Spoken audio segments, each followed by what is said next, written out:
Okay, so this is our second card using the beautifully braided bundle. So again, this is the stamp set and the coordinating punch. And this card was inspired by one that I saw on Pinterest, and I don't remember the name of the person that made the card, but of course I've changed it up to make it how I like it. So this will be the card, and this will be your kit. So again, your envelope, which we will set aside. Leave the card in there. Seaside Spray card base, 8.5 by 5.5, and scored at 4 1/4. So we'll set that aside for the time being. And Night of Navy and a piece of Whisper White for the inside, so we can set those aside. And Seaside Spray and Shimmery White and some ribbon that we will work with in a bit. So we're going to work with the Shimmery White, and the reason we're using Shimmery White instead of just regular Whisper White is because we are going to watercolor on this once we heat emboss. So bring in my foam pad again, and I'm going to ink up the sentiment first using Memento Black ink, and I like that just in the bottom right corner, like that. Lid on because I'm done with that and I don't want to stick my fingers into it. Now I think I'm going to let that dry for just a second, and in the meantime we're going to punch this piece of Seaside Spray. So similar to the other one that we did, so we're going to line it up with the edge right at the edge and give it a punch. And then again we want to line up these pieces underneath the metal pieces so that we get a nice straight lined up even punch. And you want to make sure this back edge is scooched up against the back edge of the punch. So line those up, punch, and again line it up and punch. One more time, line it up,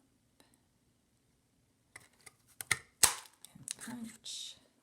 And then I've given you quite a wide piece in case you need to do it again. You can use this other side. But then you'll get this lovely braided little piece that we're going to stick on our card. So I'll just set that aside for the time being. Sweep my mess out of the way. Okay, this should be dry enough to work with now. So we're going to use our embossing buddy, and we want to be quite liberal with it. Make sure there's no oily fingerprints or anything on our card because we don't want the black embossing powder to stick to it. And we're going to use the big floral image again. And this time I'm going to be inking it up with Versamark. And again, I'm doing it upside down because it's such a large stamp.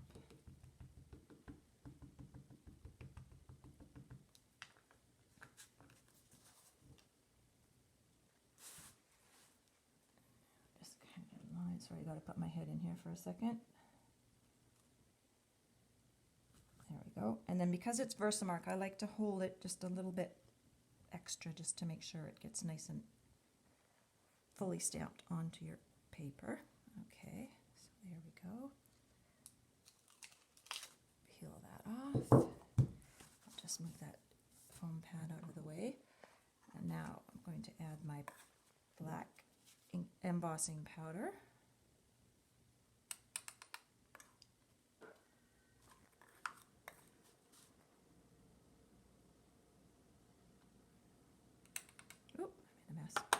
That's okay.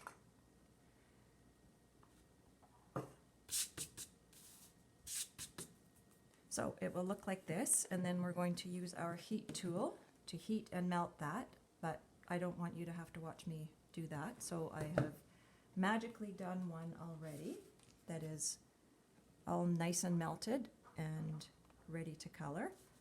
So I'm going to use my aqua painter and used soft sea foam for the green and Seaside Spray for the blue. Now of course if you don't have these colors you can use whichever colors you like. So just pick up a little bit of the sea foam green with your aqua painter and just color in And because it's been heat embossed, it kind of gives you a bit of a lip so that it's easier to stay in the lines when you're painting. So you don't need to watch me do the whole thing. So there's a bit of the green, and then we'll pick up some of the blue and just color.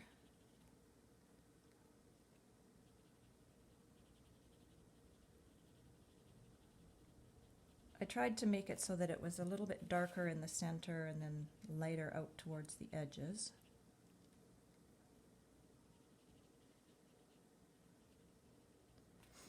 Okay, and then just clean off on your paper towel when you're changing colors. So, like that, and then magically, there's one that's already completed. So, I'll put my aqua painter away. And if you get the aqua painters from Stampin' Up, you'll get two different sizes. This is the finer tip, so the other one has got a bit of a fatter tip for doing backgrounds and bigger painting images. I'll set that out of the way. Now, to assemble the card, I'll just set that out of the side. To put your braided piece on, I like to use my silicone mat and the Tombow multi-purpose glue. And I like the silicone mat because or in my case, when I go off the edge, it doesn't make my paper sticky.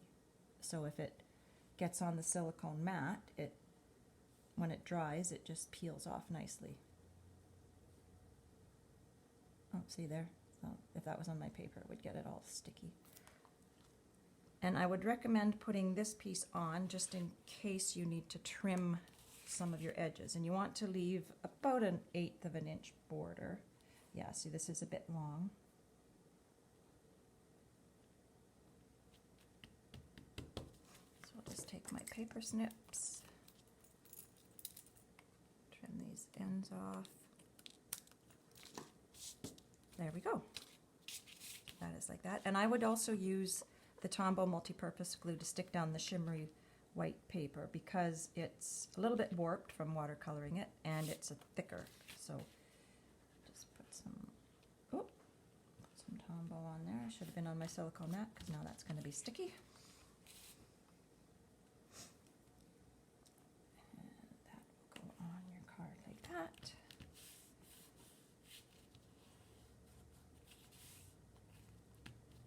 And then this piece is going to go onto your Seaside Spray card base. And you can use Tombow or snail, but I've got my Tombow here, so that's what I'm going to use. Or you could use dimensionals, which normally I would use, but for some reason I didn't on this card.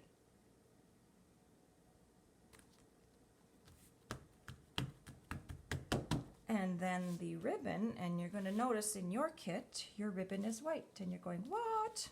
How come it's white? Well, because you are going to color it. So there's a couple of ways you can color it.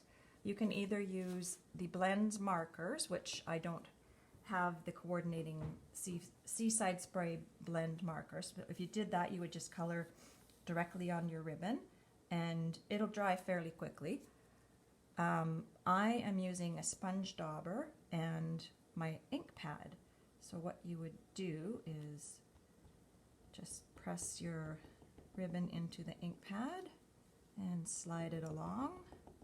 Now, if you're going to use this method to color your ribbon, I would highly recommend doing it at least 24 hours before you're going to assemble your card, or you can assemble your card and then add your ribbon after, because it takes quite a while to dry, as I discovered. Mine, I don't believe, was completely dry, so there we go, there's the ribbon, and I will set that aside to dry. So this is what it will look like once it's completely dried. That's just a little piece, and I have pre-tied the bow so you don't have to painfully watch mine. But as you can see on this original card, there's a little bit of leakage there, so clearly this ribbon was not dry enough. So I would give it a good 24 hours before assembling your card. And then I just used a glue dot to stick my ribbon on. And